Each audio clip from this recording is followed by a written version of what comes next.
જય માતાજી દાયરા તો ફટાફટ આજ તો હું ને 6 વાગે ઉઠી ગયો, વેલો ગેરેજ આવી ગયો, મસ્ત મજાનો. તો આજ ટાઢી એવી લાગતી હતી ને આપણે તાપણું કરીને બેઠા હતા મસ્ત મજાના. હું સંદીપભાઈ ને હવાર જો રામભાઈ આવી ગયા વેલા. એ રોજ વેલા આવી જાય, હું વેલો આજ નહોતો આવ્યો, મસ્ત મજાનો.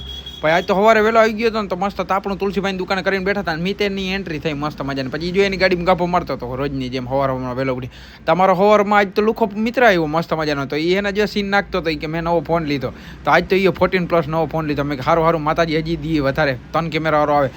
તો પછી 10 વાગે હું અર્જુનિયન મોટી વાતો ફાંકા જીકતા હતા તડકે બેન મસ્ત મજાના. પછી આજ તો જો રાણાભાઈની એન્ટ્રી થઈ. એ કામ પતાવીને મારી ગેરેજે 2-3 કલાક રોજ બપોરે બેહે મસ્ત. પછી મેં આજે એક ગાડી ખોલી નાખી હતી. બપોરે જમવાનો ટાઈમ થઈ ગયો તો હું ફટાફટ જમવા આવી ગયો. જમીન આવ્યો ને મસ્ત મજાનો. તો ગાડી ફિટ કરવા બેસી ગયો તો મીટલો મસ્તી કરતો હતો કે આજ તો કામે લાગી ગયો મારો ભાઈ. મેં કીધું સારું. પછી રામભાઈ ચાવાળાને 2 વાગે મસ્ત મજાનો બોલાવ્યો હતો. અમે જો ચા પીધો ને મસ્ત મજાનો મસ્તી કરતા હતા. આજ મારું મોટું આવી ગયું હતું ને તો મેં ઠંડી સોડા પીધી. આજ મોટા વિડીયો આપણે રોજ યુટ્યુબ ઉપર નાખીને અર્જુન જો બંડી પહેરીને આવ્યો તો હાન ટાણું થઈ ગયું. ચેનલ ઉપર નવા છકરપારા કરી નાખો, લાઈક કરી નાખો, શેર કરી નાખો. જય